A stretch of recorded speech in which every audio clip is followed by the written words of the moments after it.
Oi, pessoal, tô passando aqui hoje para perguntar algo para vocês e deixar uma breve reflexão.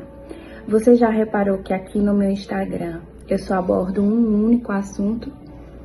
Pois é, e eu vou intensificar ainda mais, porque é algo que Jesus tem tratado comigo, tem falado, né? Eu sempre que eu posso, eu tô postando frases prontas aqui, né, sobre o reino de Deus, de forma intencional.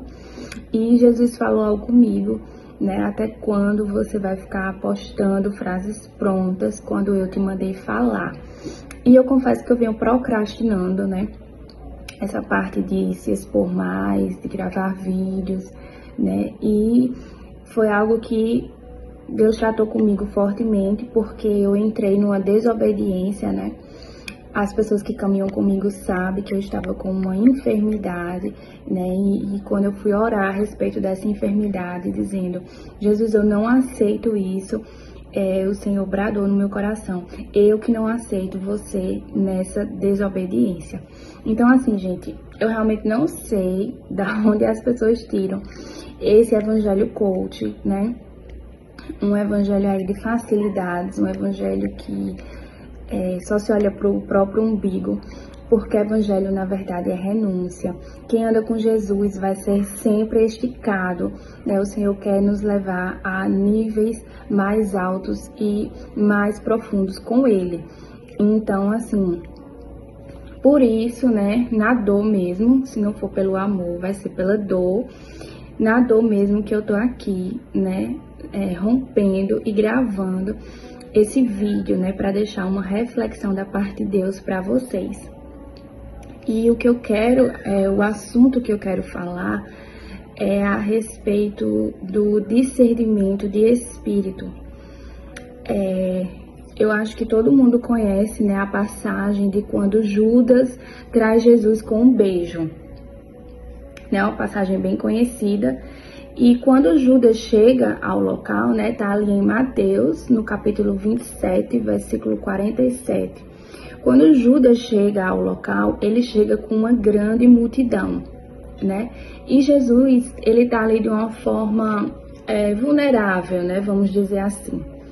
Então, se você vivesse naquela época, será que você iria identificar que aquela pessoa que estava ali de forma tão, né, pacífica, tão humilde, que aquele homem era o rei, né, de todo o universo, o criador de todas as coisas, o salvador da humanidade?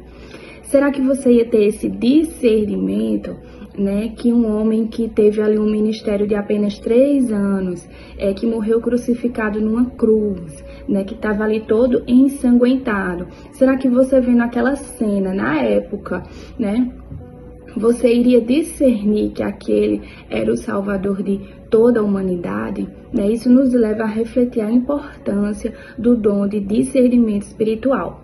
Lá em Atos, no capítulo 16, versículo 16 ao versículo 18, nós temos aquela passagem, né, da menina escrava. Ela está ali possuída por um demônio de adivinhação. E quando Paulo e Silas chegam naquela cidade e estão ali proclamando o evangelho, evangelizando, né?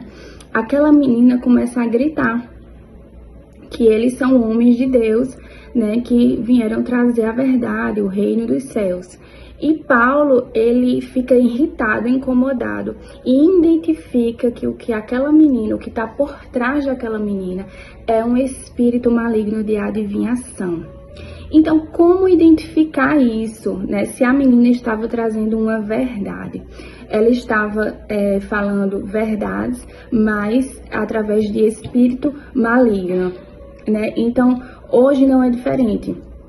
Tem muitas pessoas falando verdades, mas por trás é um espírito maligno que está agindo naquela pessoa, né? Nós estamos vivendo aí essa era, né, vamos dizer assim, do evangelho coach, né? De um evangelho de facilidades, quando na Bíblia a gente vê Jesus falando da porta estreita, né, da cruz, né, tome a sua cruz, né? Então, assim, esse evangelho de facilidades, que não existe renúncia, é realmente um evangelho fantasioso que não existe. E muitas pessoas estão se aproveitando disso, né, para lucrar em cima das pessoas, para manipular. Então, como, né, discernir isso? Lá em 1 Coríntios, no capítulo 2, né, versículo 15, diz que aquele que é espiritual, que tem o Espírito Santo de Deus, ele discerne todas as coisas, né? E aí tá a chave, buscar essa intimidade com o Espírito Santo para discernir, né, e não ser enganado, não ser manipulado, porque muitas vozes têm se levantado, né, nesse tempo, e muitas vezes são latas vazias, né, só estão fazendo barulho, mas não carregam unção, não têm o Espírito Santo, não estão trazendo o verdadeiro e genuíno evangelho. Então, essa mensagem é para te despertar e buscar o dom de discernimento espiritual, buscar essa intimidade com o Espírito Santo de Deus. Amém?